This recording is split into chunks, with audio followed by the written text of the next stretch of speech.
Another very interesting race was one year the fuel tank bracket broke, and he won the race dragging a fuel tank behind him for some time, which was, yeah, it was pretty scary to watch because those days the cars used to run 100 octane, and a fuel tank scraping, being dragged along was a scary sight.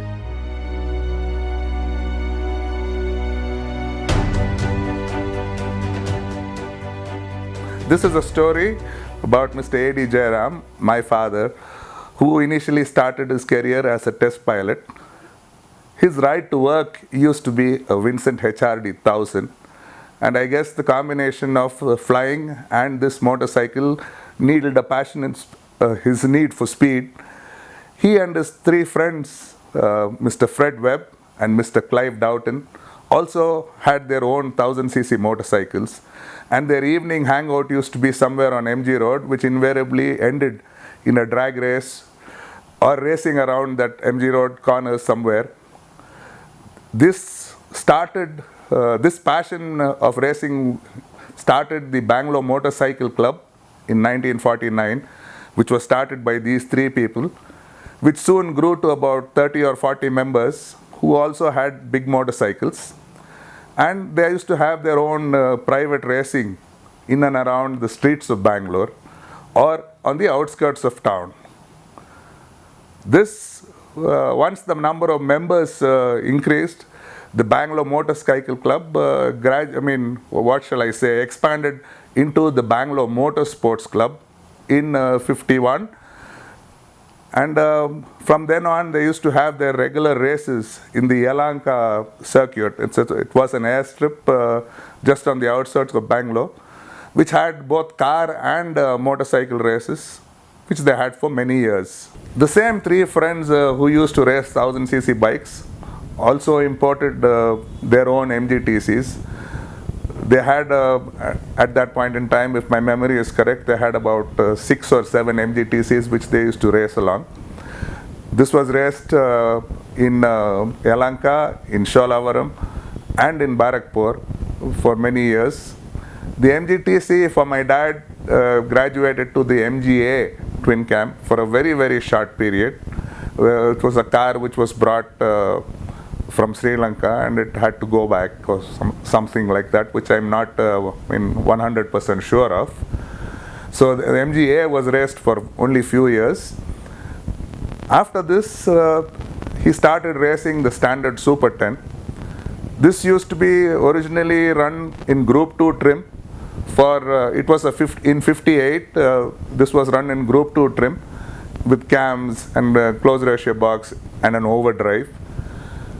And in 1962, he made this a supercharged car, which was India's first forced induction car. And the car used to be capable of over 115 mph in those days. The car, once this was supercharged, was allowed to enter only in the open class, and the competition used to be Mustangs and Volvos and things like that. But there was many, many years of success. From 58 till about 67, this car was winning, and it was famously known in Sholavaram as Pacha Patani, which means green pea, because that car was two shade of green. And most of the spectators in that point of time used to know this car by this nickname. 67 led to the formation of the Jairam Special. It was probably India's first fully space-framed racing car. Other earlier racing cars used to be either lightened bodies and things like that, but this was a ground-up build which was raced from 67 till 1981. Many races. It started off with a Herald engine.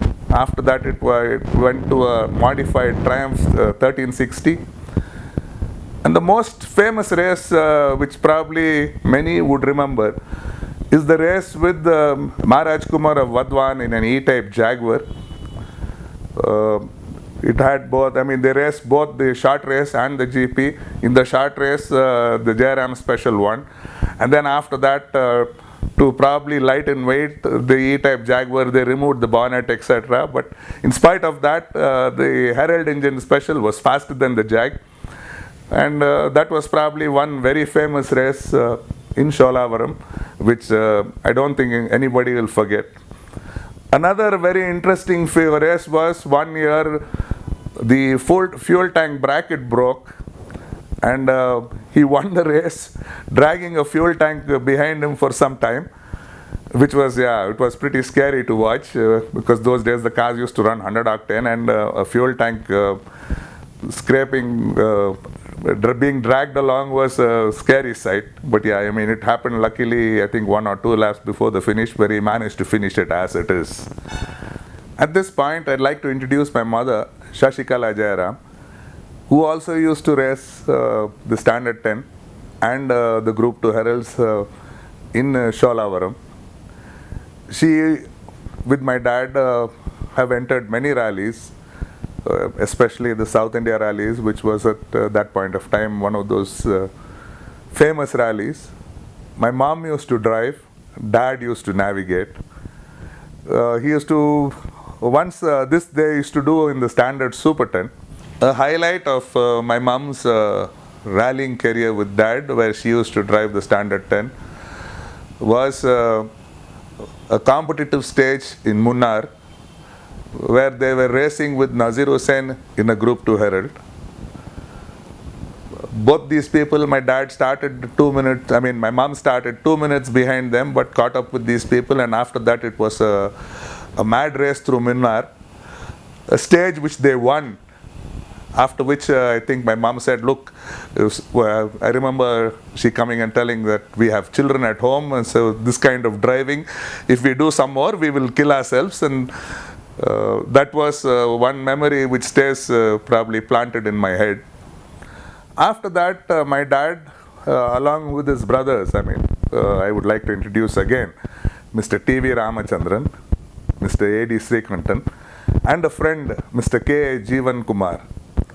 These 3 people used to drive Group 2 Heralds, and Group 2 Heralds was something very famous from our house.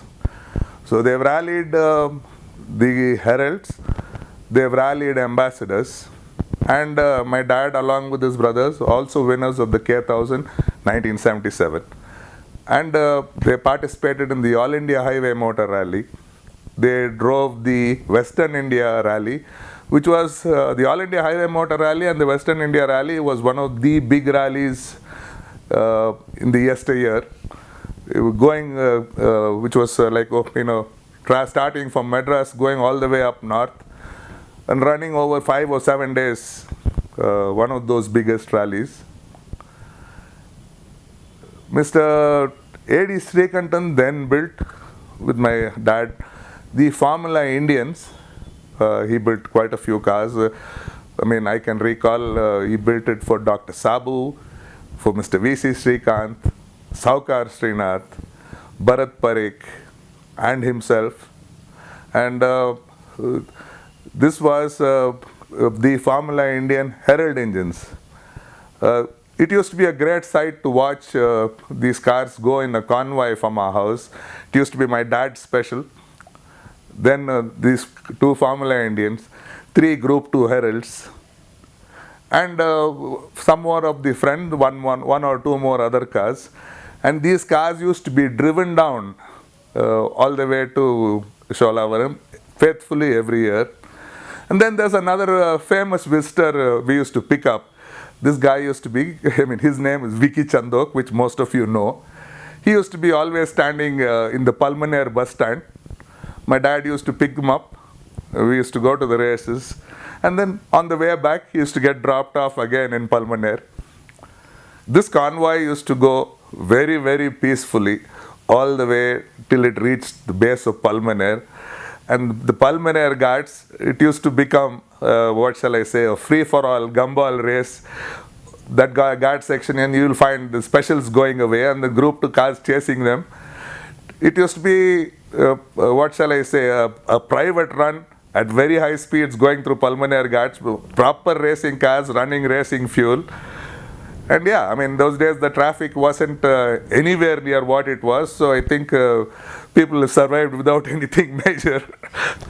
Another thing that we used to always look for in Sholavaram was to get a ride after all the races, was to get a ride in Dr. Rossi's Ferrari or the Maharaj Kumar of Gondal's Jag. These two things was something I used to always look for. And then after that, my dad used to let me take the Jairam special, probably when I was maybe in the 4th and 5th standard in 67 or 68, somewhere around there. And a classic comment from Mr. G.R. Karthike and Naren's dad, he used to tell my dad, "You're letting this fellow drive when he's as tall as the gear lever," was a classic comment at that point in time. This is a helmet my dad used to use when he was flying, and he used this through his entire racing career. I mean, this helmet with the goggles, and in those days they never wore tracksuits, so he always used to be wearing a white half-sleeve shirt. This is a steering wheel from the Jairam special, which we have preserved as a memory. My dad was the president of the KMSC for very many years. In fact, the club used to be in our house itself in Richmond Road. He also was one of the founder members of the Federation of Motorsports Clubs, FMSCI, as most people would know it today. Another highlight of my dad was the Jairam GT. This was a car where he said he wanted to build something that would match or beat the Ferraris in terms of looks or the Jags. So he designed and built this car, which was a 5-year effort. I mean, 5 years, not full time, but it used to be a 5 to 9, that is, go to work, come back in the evening every day from 5 to 9. It took almost 5 years. The car was finished completely in 1973. The finish on this car is something that unless you really see it, you will not know. All the door gaps were all designed to be precisely 2 millimeters. The car has 17 coats of paint, which was after he got his desired effect. The body line was perfected to such an extent that he used to tie a piano string wire 1 foot away from the car and then floodlight it from the rear. The reflection of the piano wire on the body line had to be a perfect straight line without any ripples. If it wasn't, then the paint was scraped off, the car was re-tapped, then repainted. Once he achieved this, then the car has 17 coats of paint, which till today we haven't had the guts to touch or repaint or anything like that. Then the finish is still immaculate. The detail on the car was, from the front bumper to the rear bumper, every single component was handmade at home. The screen washers are two small baby boys taking a leak onto the windscreen, which was cast at home and machined, then polished and put. The car has an 8-speed gearbox with an electronic shift, which was something way ahead of its time. Considering that the car was done and completed in 73. And yeah, this was a few highlights of the car.